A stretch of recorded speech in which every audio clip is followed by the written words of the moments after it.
हम ज्ञानी हैं, अनुभवी हैं, क्षमतावान भी हैं, लेकिन जब हमारा मोबाइल डिस्टर्ब हो जाता है तो हम 10-12 साल का बच्चा है उसको दे देते हैं कि बेटा देखो इसको ठीक कर दो। हमारे कंप्यूटर में जब कोई प्रोग्राम गड़बड़ हो जाता है तो हम बच्चे को ही बुलाते हैं।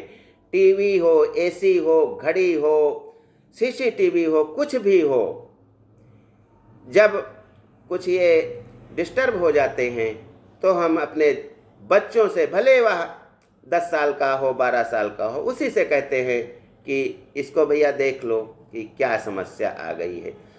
तो हमारी उम्र 40-50 साल है, बहुत ज्ञानी है, बहुत अनुभव है, फिर भी ये छोटी छोटी बातें जो तकनीकी वाली होती हैं वे हम कर ही नहीं पाते हैं।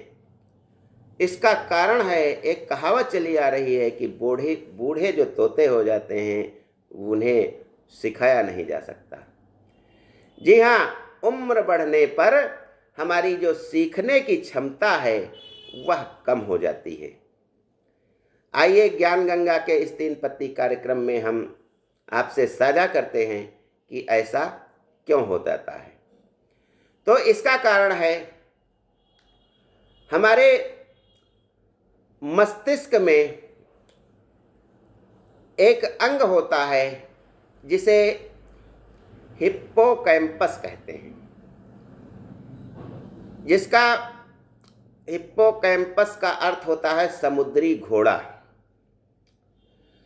तो समुद्री घोड़ा नाम का जीव होता है, तो इसको मस्तिष्क के इस अंग को ऐसा क्यों कहते हैं, क्योंकि जिस आकार का समुद्री घोड़ा होता है उसी आकार का यह अंग होता है हिप्पोकैम्पस, जो जब हमारी उम्र बढ़ती है तो यह सिकुड़ने लगता है, और जब यह सिकुड़ने लगता है तो हमारी जो मेमोरी है वह डिस्टर्ब होने लगती है, और हम जो है कोई भी चीज़ सीख नहीं सकते हैं।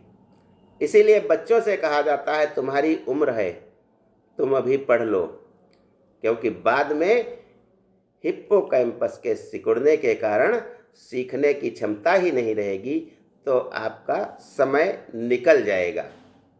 इसीलिए कोई भी काम हो सीखने वाला, चाहे गाड़ी चलाना हो, मोटरसाइकिल चलाना हो, साइकिल चलाना हो, कंप्यूटर चलाना हो, कुछ भी हो, बच्चे 1-2 दिन में सीख जाते हैं और प्रौढ़ बहुत देर से सीख पाते हैं, बूढ़े तो सीख ही नहीं पाते हैं। तो हमारी यादों को व्यवस्थित, संग्रहित और दीर्घ काल के लिए संरक्षण का काम यह हिप्पोकैम्पस ही करता है। यह कभी कभी किसी व्यक्ति में विकसित ही नहीं होता है, तो उस व्यक्ति, उस बच्चे को हम कहते हैं कि यह मंद बुद्धि बालक है। कभी कभी हमारे चोट लग जाती है जिसके कारण हिप्पोकैम्पस प्रभावित हो जाता है, और उसके कारण जो यादों के संरक्षण का जो हमारे अंदर फंक्शन होता है वह डिस्टर्ब हो जाता है। कहते हैं इसकी याददाश्त चली गई है। फिर कभी चोट लगने पर या दोबारा मस्तिष्क में कोई झटका लगने पर यह सही हो जाता है, तो कहते हैं कि इनकी याददाश्त वापस आ गई। कहा जाता था डंडा मार करके याददाश्त को वापस लाया जा सकता है, पहले यही उपाय किया जाता था। इसी के कारण हमें लकवा मार जाता है, मस्तिष्काघात हो जाता है, सीजोफ्रीनिया हो जाती है, जिसमें हमारा मस्तिष्क डिस्टर्ब हो जाता है और जो बात होती ही नहीं है वह हम सच मानने लगते हैं। लगता है कि यह बात ऐसे ही घटित हुई थी, और गलत गलत आरोप हम दूसरे पर इसी के कारण लगाते रहते हैं।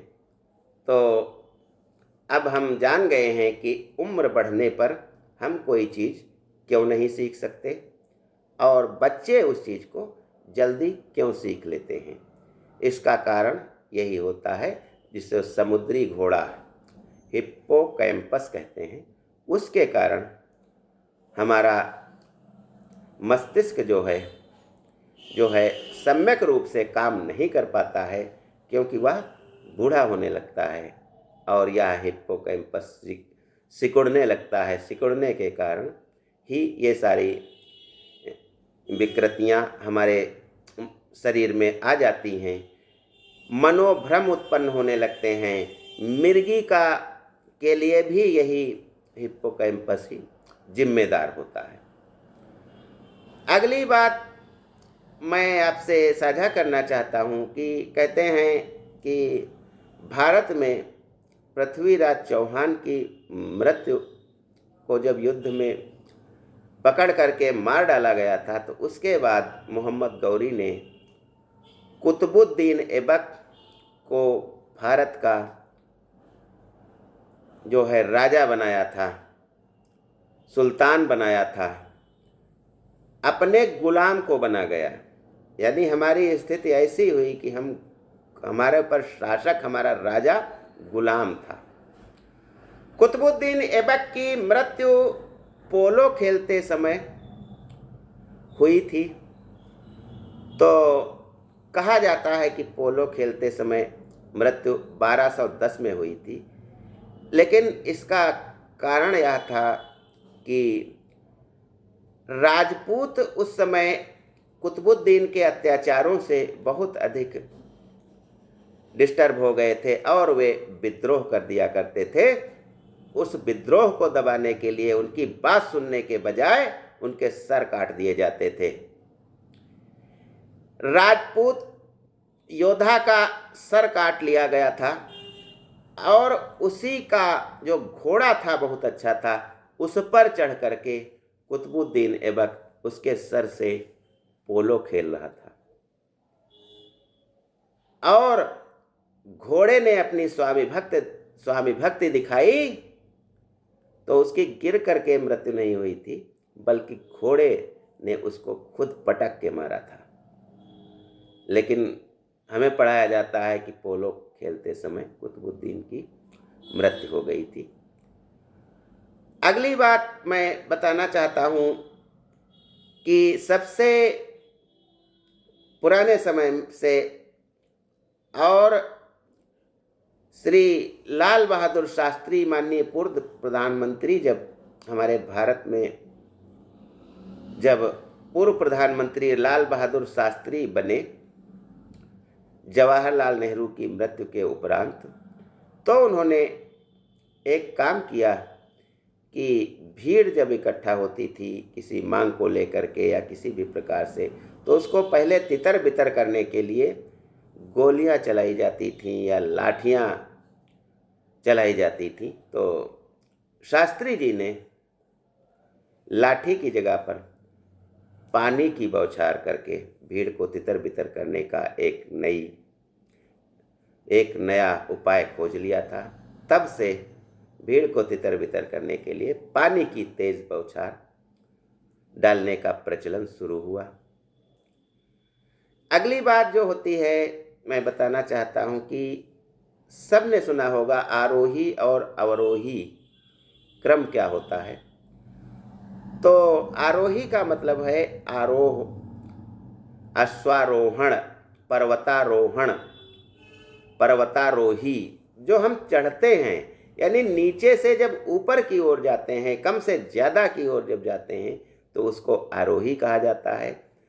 और जब ऊपर से नीचे की ओर उतरते हैं या बड़ी संख्या से हम जब नीचे की संख्या की तरफ क्रम से चलते हैं, तो उसको अवरोही कहा जाता है। सीढ़ियों पर चढ़ना आरोही, आरोहण, और उतरना अवरोही।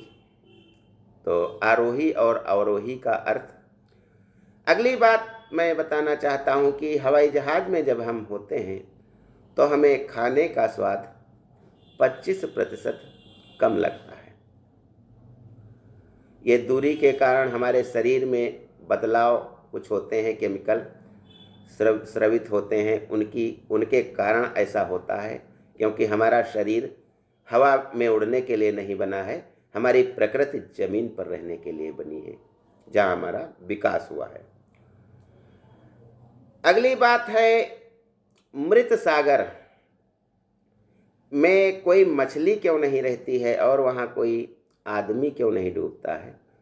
तो उसका कारण है कि उसमें नमक मिला होता है, और नमक का घनत्व इतना ज़्यादा होता है कि उसमें कोई भी आदमी गिर जाता है तो वो डूबता नहीं है।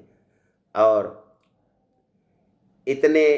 इसी कारण बहुत अधिक नमकीन होने के कारण उसमें मछलियाँ भी जीवित नहीं रहती हैं। ज्ञान गंगा में बस आज इतना ही। धन्यवाद। जय हिंद, जय भारत।